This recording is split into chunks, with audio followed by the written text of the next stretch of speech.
Retirement is supposed to be the golden chapter of life, the reward after decades of hard work, sacrifice, and holding everything together. We imagine slow mornings, unhurried afternoons, hobbies rediscovered, and time finally becoming ours. But for many people over 60, reality doesn't match the dream.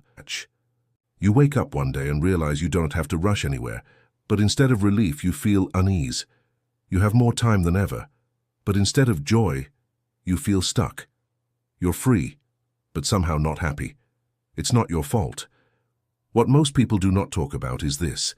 The greatest challenge after retirement is not money or health.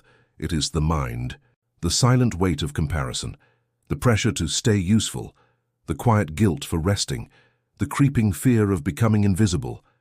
After a lifetime of being productive, selfless, and needed, suddenly facing open space can be disorienting. And without realizing it, many seniors fall into mental traps, invisible patterns that quietly steal joy, confidence, and purpose. You might find yourself thinking, am I doing enough? Everyone else seems busier than me. Maybe I'm just wasting time. If I'm not helping others, what's the point of my day? These thoughts don't scream, they whisper, but they echo through your entire experience of life after 60, and over time they can rob you of what retirement should be, a time to reclaim yourself, not question your worth. In this video, we are going to uncover 8 powerful mental traps that often sneak in after 60. Some are rooted in old habits, others come from culture, media, or even well-meaning family members, but they all have one thing in common: they shrink your joy. And here's the good news.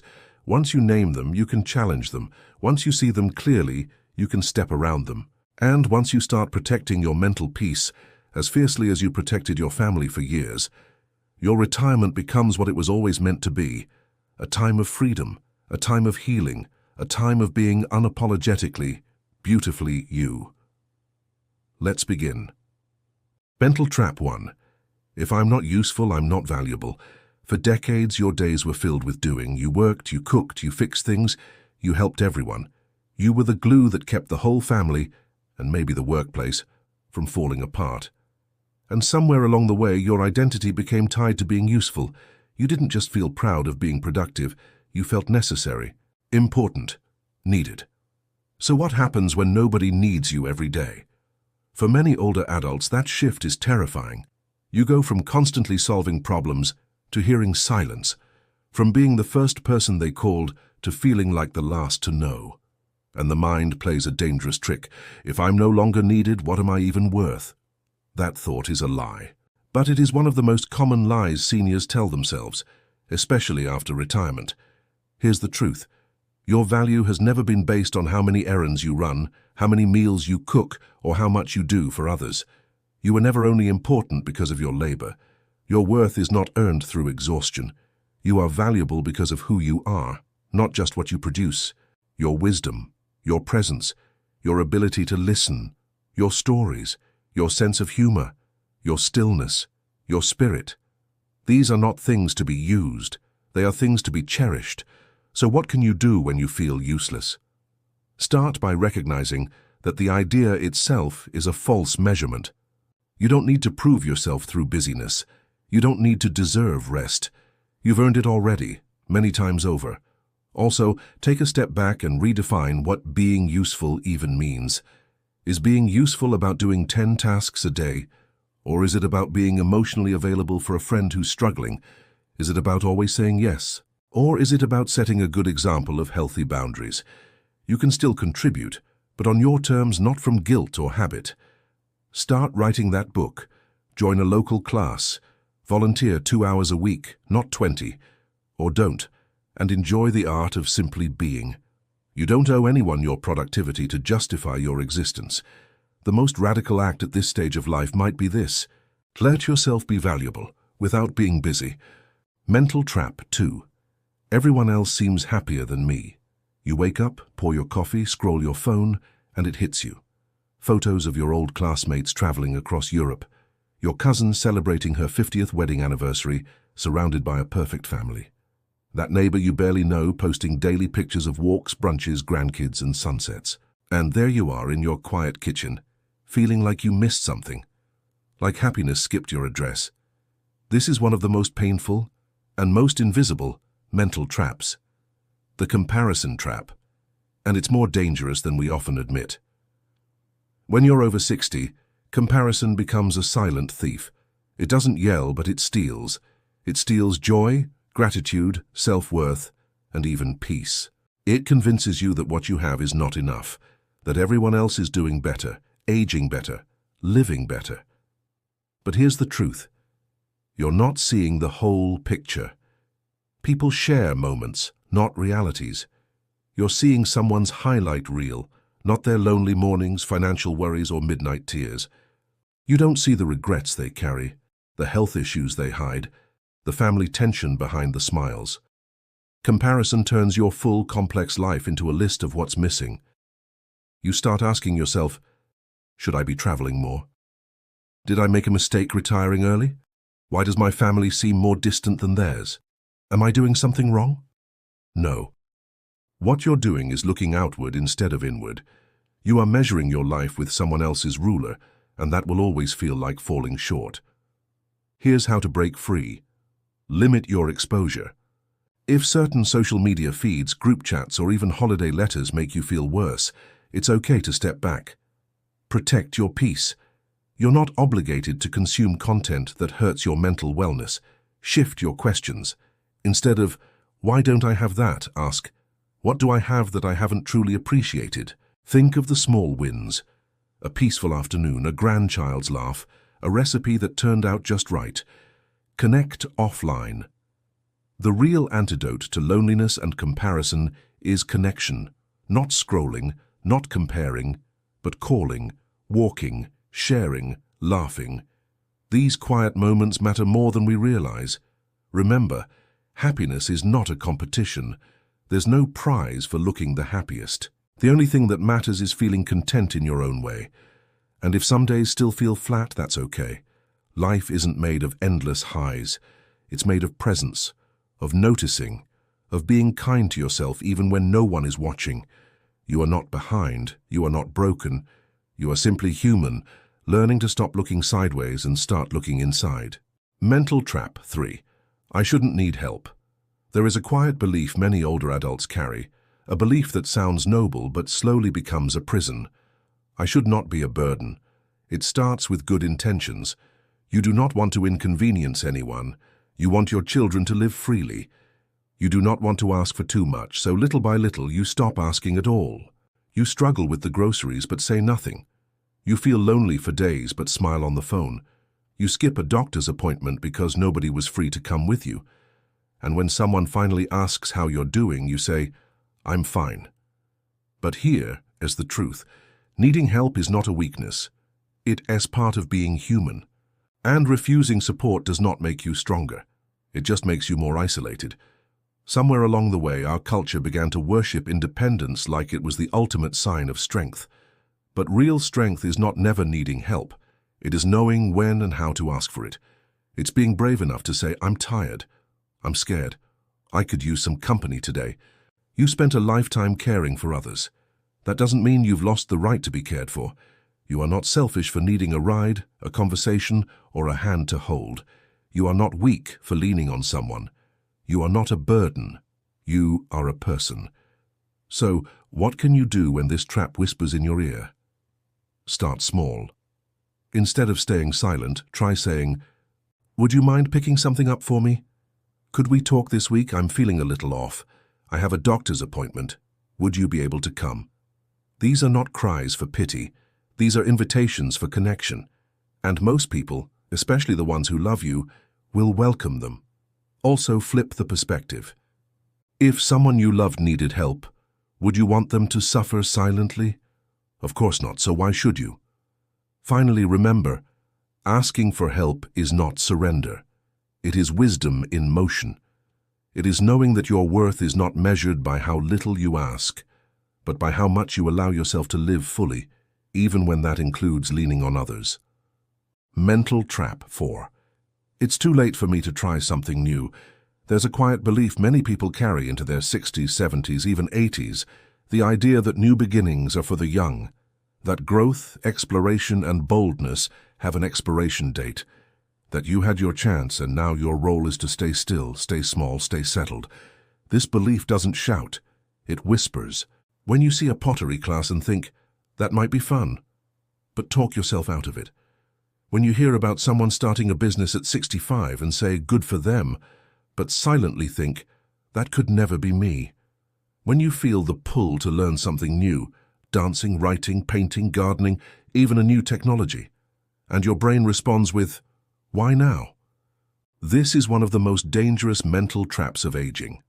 The belief that your best days are behind you, that trying something new now would be embarrassing, pointless, even foolish. Let's stop that lie right here. Your value as a person does not decline with age, and neither does your right to explore. You are not too old to be curious. You are not too old to begin again. You are not too old to grow. In fact, learning something new later in life brings incredible benefits. Studies have shown that new challenges, whether mental, physical, or creative, stimulate the brain, improve mood, boost confidence, and even protect against memory decline. But beyond science, there's something deeper. Joy. Joy in proving to yourself that you're not finished. Joy in doing something just because. Joy in rediscovering that part of yourself that still wants to play. Trying something new is not about becoming a professional. You don't need to be great. You don't need to compete. You just need to begin. And when you begin, magical things happen. You build new connections. A new hobby can introduce you to people you never would have met otherwise. You shake off old stories. You stop being the person who used to be and start being someone who is still becoming. You reignite purpose. Suddenly, you're not just passing time, you're creating moments. Start small. You don't need to change your life overnight. Take one class, watch one tutorial, try one new recipe, join one group. Let yourself be a beginner again, not in shame, but in pride. There's beauty in starting at 60, 70, 80, because now you're not driven by ego or ambition. You're driven by desire, wisdom, and self-respect. You're not chasing youth. You're honoring your aliveness. So the next time your brain says, it's too late, answer back, too late for what? To live, to grow, to feel excited again? Because if you woke up today, it's not too late. And the only wrong time to start something new is never starting at all. Mental trap 5. I don't matter anymore. There's a moment that creeps in quietly for many people as they grow older. A shift in how others see you, or how they no longer see you at all. At the grocery store, someone reaches over you like you are invisible. At family gatherings, conversations fly past you, not through you. When you offer advice, it's brushed off with a polite nod or ignored altogether. When you speak, no one seems to really listen. It's not always loud, but it's consistent. And eventually, the message you start hearing, even if no one says it out loud, is this: you don't matter like you used to. That message is a lie, but it is a convincing one. And once it takes hold, it changes the way you show up in your own life. You stop asserting your opinions, you stop dressing up, you stop dreaming, you stop believing that your presence matters in a room. This mental trap, the belief that your value has faded, is one of the most painful traps of aging, because it does not just affect how others treat you, it shapes how you treat yourself. But here's the truth: you still matter. Deeply, powerfully, irreplaceably. You matter not because of what you do, or how much you produce, or how many people depend on you. You matter because of who you are. You carry decades of lived experience, wisdom, resilience, and compassion. Your presence, your voice, your insight, those are not relics of a past life. They are treasures that the world, your family, and your community still need. You matter because younger generations need to see what graceful aging looks like. They need to know that growing older is not the end. It's a continuation. It's a chance to teach, to guide, to reflect, to show that there is still richness in life after 60, 70, and beyond. So what can you do when this trap whispers, you're not needed anymore? Start by redefining your influence. Influence does not mean being in charge. It means showing up fully. It means sharing your story with someone who needs to hear it. It means noticing someone else's struggle and offering empathy. It means laughing out loud when something is funny. It means calling someone just to say, "I was thinking of you." You don't have to save the world, you just have to be real. Because in a world full of noise and rush, your grounded presence is a gift. You can also reclaim your space. Speak up when you have something to say, not to be loud, but to be heard. Dress the way you like, share your opinions. Start that creative project you've been sitting on. Make yourself visible again, not for attention, but because you deserve to be fully seen. And lastly, connect with people who see you. Find friends, neighbors, or communities where your worth is recognized, where your contributions are welcomed. Sometimes it is not that you stopped mattering, it is that you've been around the wrong people for too long. It's never too late to matter, because you never stopped. Your story is still unfolding, and someone somewhere needs your words, your warmth, your witness. So no matter what the world forgets to say, let me say it clearly, you matter. More than you know, still, now, always. Mental Trap 6. If I rest, I'm wasting time. This trap is one of the quietest and one of the cruelest.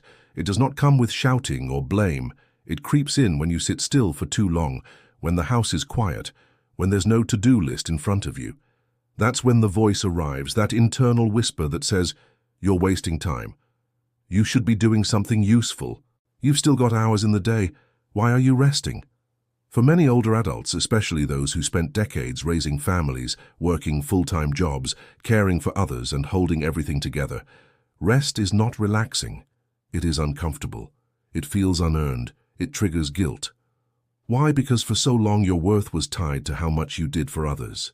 You were the one who made the appointments, packed the lunches, paid the bills, managed the home, solved the problems, stayed up late, woke up early, and kept the wheels turning. You were the strong one, the dependable one, the one who didn't stop. So now when you finally have space, when no one needs a ride, no office needs you at 8 a.m., no bills are piling up, your brain doesn't know what to do with stillness. It calls it wasting time. But here's the truth that every aging adult deserves to hear. Rest is not wasted time. Rest is sacred time. Rest is recovery. Rest is reflection. Rest is part of life, not a pause between the real parts. Rest is not the opposite of productivity. It is the foundation that makes purpose sustainable. Think of a field that's been planted season after season. Without time to lie fallow, the soil depletes. Without rest, even the most fruitful land turns barren. The same is true for you. You are not an engine. You are not a resource to be used up. You are a whole person, body, mind, and soul. And rest is part of how you stay whole. And let's redefine what rest can look like. It can be silence with no purpose but peace. It can be napping in the middle of the day and waking without apology. It can be saying no to one more request, even if you could do it. It can be watching the sky, feeling the warmth of a blanket, or simply sitting and breathing. It can be doing absolutely nothing, and letting that be enough. You don't need to deserve rest. You don't need to earn stillness. You don't need to justify time spent being gentle with yourself. If your whole life has been movement, then rest is not laziness. It is bravery. It is rewriting the script. It is claiming your time, not filling it. It is saying, I have done enough, and I am still enough, even when I do nothing. When the guilt creeps in, because it will, pause and ask, whose voice is that? Is it your parents', your culture's, an old boss, a younger version of yourself? Then gently remind that voice, I am not wasting time. I am recovering it. I am not being selfish. I am being wise. I am not falling behind. I am returning to myself. Rest is not something you squeeze in when the day is done. It is something you claim, proudly, peacefully, because you are alive. And living well means honoring your limits, not denying them. So next time you find yourself sitting in the quiet, and that old thought returns, you should be doing something. Respond with this, I am doing something essential, I am resting, and that matters too. Mental Trap 7. I'm just a burden now. Few thoughts cut deeper in old age than the belief that your presence is a weight others have to carry. It is that sinking feeling when your son's smile fades after you ask for a ride. It is the hesitation in your daughter's voice when you mention needing help with the computer. Again, it's the awkward silence after you express a need, and the voice in your head that whispers, they're too busy. Don't ask too much. Don't be a problem. So you pull back. You stop asking. You try to do everything yourself, even if it hurts. You swallow your pain quietly. You minimize yourself. You become an expert in not bothering anyone. But here's the danger. Over time, that quiet self-sacrifice starts to harden into something heavier. A belief that your needs make you unlovable. That is not just sad. That is dangerous. Let's say it plainly. You are not a burden. You are a full human being with real needs, just like everyone else. You needing help is not a problem. It is not a character flaw. It is not proof that you've outlived your usefulness. It's simply this. Life has seasons. There were years when others needed you. Now it's your turn to be supported. That's not weakness. That's the cycle of love in motion. Think back. How many times did you show up for people? Not because they deserved it, or because it was convenient, but simply because you loved them. You helped carry others for years. Now if someone carries you for a while, that's not imbalance, that's grace, that's family, that's connection. And if you've been made to feel like your needs are too much, maybe the problem is not you. Maybe it's the world around you that forgot how to honor aging. We live in a culture that idolizes independence, even if it means loneliness. But true strength isn't never needing anyone. True strength is knowing when to lean and who is safe to lean on. So what can you do when this mental trap whispers, "You're a burden"? Acknowledge the fear, but don't let it define you. Say to yourself, "I feel like a burden, but I know I'm not. I matter. My needs matter." Speak up with clarity and dignity. Ask for help without apology. Try saying, "I'd really appreciate your help with this. It would mean a lot." Not "sorry to bother you." Not "I know you're busy, but..." Ask with calm, not shame. Rebuild a circle of support. Sometimes family isn't the only place to turn. Neighbors, friends, faith communities, local groups. There are people out there who care. Sometimes we find new family as we grow older, the kind who show up without making us feel small. And most of all, give yourself permission to take up space. You've earned your place in this world. You do not have to apologize for existing. You are not a burden. You are a soul that has weathered many storms. You are a heart that still beats with love. You are a voice that still holds wisdom. And someone somewhere is better off because you are still here. Mental trap part 8. Nobody understands what I'm going through. There comes a moment in many older adults' lives when the world seems to move too fast and too far away. Everyone's talking about things you don't relate to. Technology, trends, speed, shortcuts. People are glued to their phones, rushing from one thing to the next. You try to talk and they nod politely, but you feel they are not really listening. Worse, they don't ask anymore. Not how you're really doing, not what you're really feeling. And a quiet loneliness sets in. It's not the kind of loneliness that comes from being physically alone. It's deeper. It's the loneliness of being unseen, of having a heart full of memories and emotions, but feeling like nobody cares enough to ask, of facing health changes, loss, financial fear, or even grief, but pretending everything's fine because no one wants to hear the truth. You might think to yourself, no one gets it. No one wants to know. I'm alone in this. But that is the trap. The belief that no one understands leads to silence. Silence leads to isolation. And isolation only deepens the pain until it feels unbearable. Here is the truth. Someone does understand. But they won't know unless you speak. You're not weak for feeling lost. You're not dramatic for wanting connection. You're not selfish for needing to talk about your reality. You're human, and humans need to be witnessed. So how do you begin? Start small, but start honest. Instead of saying, "I'm fine," say, "I've been having a hard time lately." Instead of nodding and smiling, try, "I'd love someone to just talk with me for a while." Reach out, even when it feels vulnerable. Call a friend, write a message, join a community group. You don't need to be surrounded by people, just find one who truly listens. Tell your story. Sometimes the world doesn't ask because it's forgotten how much your voice matters, so offer it anyway. Talk about your joys, your fears, your youth, your now. Your words carry power, and someone younger may need them more than you know. Be open to new forms of connection. Support groups, online chats, local clubs, volunteer work, these are not just hobbies. They're bridges, and they can lead to real understanding. Most importantly, remind yourself of this. You are not invisible. You are not forgotten. Your feelings are valid. Your experiences are real.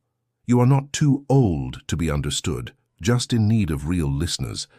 So instead of waiting for someone to magically get it, take the brave step of sharing what's in your heart. And when someone finally says, "I felt that too," you'll realize you were never truly alone. You just needed the right conversation to remind you. Mental Trap 9. My best years are behind me. There's a haunting sadness that creeps in when you believe your best moments are already gone. You think back to your younger days, the career wins, the adventures, the family milestones, the energy, the clarity, the relevance. You remember when people looked to you for answers, when your calendar was full, when your body moved with ease and your mind felt sharp. And now, the pace has slowed. People don't ask for your opinion as much. Some days feel quiet, too quiet. And you start to wonder, was that it? Was that the best it's ever going to be? This is one of the most dangerous mental traps because it convinces you that the most meaningful part of your life is in the rearview mirror. It shrinks the future into a grey shadow. It steals your curiosity. It makes you settle for just getting by. But here's the truth that your heart may need to hear loud and clear. Your worth is not tied to youth. Your joy is not limited to your past. And your best years are not a fixed number of moments that expired at a certain age. Your best years are not defined by your job title, your physical ability, or how many people called you every week. They are defined by presence, by connection, by how awake you are to the small wonders of daily life. The real tragedy isn't aging. It's giving up on the possibility that today can still hold magic. What if your best years are not behind you, but right in front of you, waiting for you to believe it? There are people who fell in love at 70, people who wrote their first book after 65, who learned to swim at 80, who started painting, performing, traveling, mentoring, not because they had to, but because they finally could. You don't need youth to live meaningfully. You need willingness. Willingness to explore. Willingness to try. Willingness to connect, to laugh, to feel, to dream. Let's redefine what the best years even means. Maybe it's not about external achievements, but internal peace. Not how high you climb, but how deeply you understand yourself. Not about being everything to everyone, but being fully yourself at last. So what do you do when the thought creeps in? It was all downhill from here. You challenge it. You say, I may not run marathons, but I can walk with wisdom. I may not have late-night parties, but I have morning coffee with clarity. I may not be the center of every conversation, but I hold space for real ones. Your life is not over. Your purpose has not expired. Your joy is not limited to a highlight reel from decades ago. Look around. There is still sunlight, still laughter, still stories to be shared and souls to touch, still quiet mornings and second chances, still something new to learn about the world and about yourself. Don't write yourself off. Don't fade into the background of your own story, because no matter your age, you're still here, and that means your life is still unfolding. And the next chapter, it might just surprise you. Aging is not a curse, but the way we think about aging, and that can be. Throughout these 9 mental traps, we've explored the quiet lies that so many older adults carry inside them. Lies that sound like truth because we've heard them for so long. Lies that can shrink our world, dim our spirit, and rob our final decades of the richness they still hold. Let's remind ourselves of the traps again. I'm too old to set boundaries. I have to help my children no matter the cost. If I say no, I'm being selfish. It's too late to try something new. I don't matter anymore. If I rest, I'm wasting time. I'm just a burden now. Nobody understands what I'm going through. My best years are behind me. If any of these thoughts have lived in your mind, you are not alone. These traps are common, but they are not permanent, because mental traps are just that, traps, not truths. And the beauty of a trap is, once you see it clearly, you can step out of it. You may not be able to rewind the clock, but you can reshape your reality. You can choose how you treat yourself, how you speak to yourself, and how you allow others to treat you. You can set boundaries without guilt, rest without shame, say no without fear, ask for help without apology. Begin again, even now, especially now. The truth is, you are not less just because you're older. You are more experienced, more reflective, more free to choose what matters. You have survived heartbreaks, decades of work, raising families, changing worlds. You have wisdom that can guide others, grace that can comfort, and presence that still matters deeply. But the first person who must believe that is you. So let this be your declaration. I will not shrink to make others comfortable. I will not carry shame for needing rest, help, or respect. I will not apologize for growing older. I will grow wiser. I will grow truer. And I will not waste the years I have left, not out of fear, but with fierce joy. Aging is not a loss. It is a return to yourself, a powerful return to what truly matters, to simplicity, to honesty, to strength that no longer needs to prove anything. You are not done, not by a long shot. The rest of your life still belongs to you, so claim it, with dignity, courage, and hope. Not because everything will be perfect, but because you are still here. And that alone makes today worth showing up for.